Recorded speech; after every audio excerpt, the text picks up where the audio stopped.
the things we go through as we heal. Now, some of you are going to recognize these, actually quite a lot of you are going to recognize these, because they are the fundamental things that you go through in order to test where you are at within your healing. Because how do you know if you're healing? Sometimes, like I had a few days ago, which I shared with you, I had a moment where I was faced with something, and it had been over 12 years, and it did bring back some horrible flashbacks and some nasty memories. And so it showed me that, oh yeah, still got a little bit of a way to go, because the whole idea is when you hear that name or see that face, it doesn't bring out any reaction. Dead to you. Didn't even notice it. So I have a few little tweaks to do. But then, of course, and we've come a long way, so it's noticing where you're at. And so here's 6 things. As we heal, we'll go through these. If you've had any others, please do drop them in the comments section, because we're here to inspire and to encourage people to really live their authentic self, to really face those adversities with a strong heart and wisdom, knowing that you are tough enough to face this, to learn these experiences, and to vibrate higher. So, number 1, becoming aware of the emotions that you might still bury. See, sometimes we think they're gone, but you have to have that adversity come back to show you, oh, it's not quite gone yet, but we're getting there. Now, if you're someone that when you hear this one, becoming aware of emotions that you still buried, and the answer is yes, that's okay. It's not panic, it's not stress, it's okay. We're not fully there yet, but you've come a long way at least. Do you remember the times where you probably get hysterical, or you probably start getting into tears, or you'd go running around the house in a panic? Yeah, you don't do that anymore, because they're not haunting you as much as they used to. Remember, you've had years away from this person or persons. You know, I've been over 12 years estranged from my horrors. And then the other horrors, well, I'm 52, so that would be about 48 years of those horrors. Yeah, they were a long time ago. And as I said, long lost families brought that all back about 5 years ago. And I've had to heal from the treachery and betrayal of them. So definitely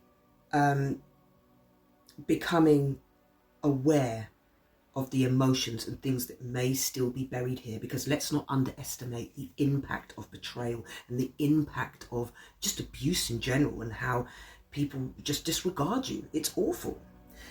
Number 2, grieving the loss of who you were. Yeah, we go through this because you are shedding your skin. That person has to go, because they are no longer balanced, autonomous, joyful, happy. That individual, they destroyed. All right, so yeah, we're dealing with reality here. We're dealing with the fact that we can't change that, so we're dealing with acceptance. That's a big one to go through. It wouldn't surprise me that you're exhausted after that one, because grieving the loss of who you were, letting go of that person that you were going to do everything with, the person that you was about to set out into your life and be that person, and they destroyed that inner you. So what you do now is you do have to mourn the death of that person, but you are yourself not dead, because what happens? You're a phoenix. So you rise, and you're better for it. All right, my sweethearts, you're better for it. You are going to evolve.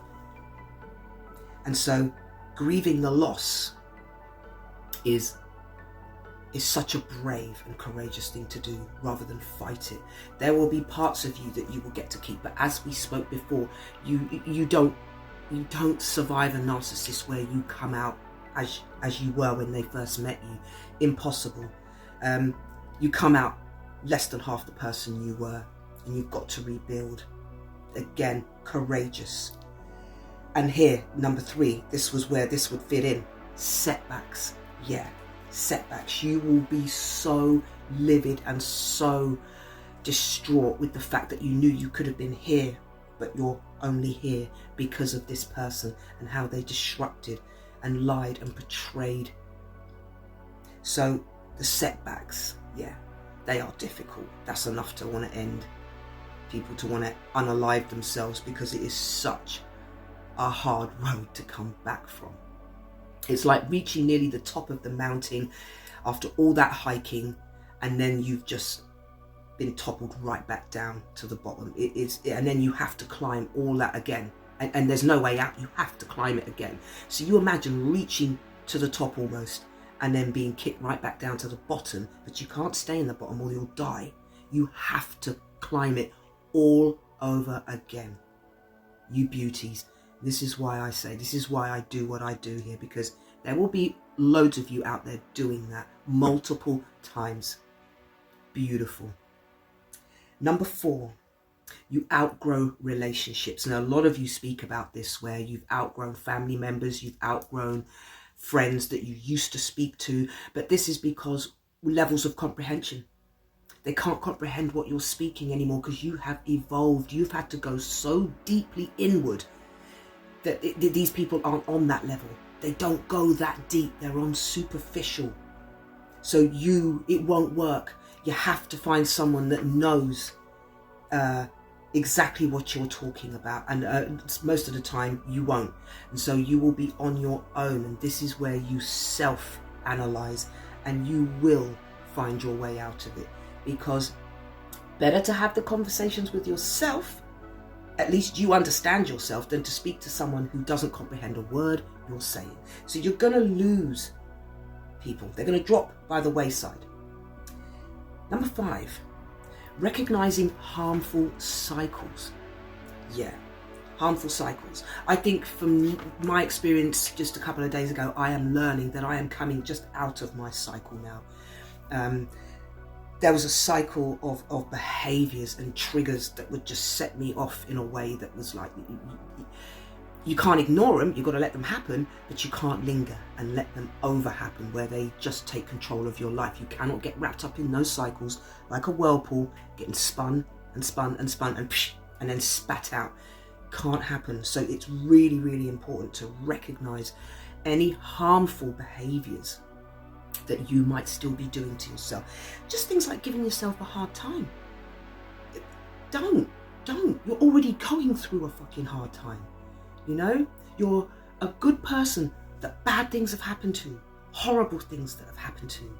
Okay, so yeah, you've really got to be kind to yourself. Okay, which gets us to the last one.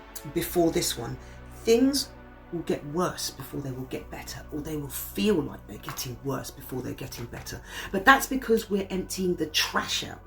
So it's gonna feel like it's down before it comes up, because you're getting rid of all the filth. And then what happens? Number 6, you grow in ways that you never thought possible. Absolutely. And there you have it. You will reach to the end of your goal, which is to come out of all of that rotten skin, that awful journey, like when a spider or a snake has to shed its skin. Painful process, very painful. But what happens when you come out of that, sweetheart? All shiny, beautiful and new and ready to go, and stronger than ever before. Because one thing, always ask the Most High to give you the strength you need to face whatever it is you've got to do. That's what you do. I hope this has been helpful, my sweethearts, and insightful. And if it has been, please do like and subscribe. And for those of you that already do follow and subscribe, you know what I'm going to say. You're wonderful, you're beautiful, you inspire me every day. And I hope you have a wonderful weekend. And as always, Jalla.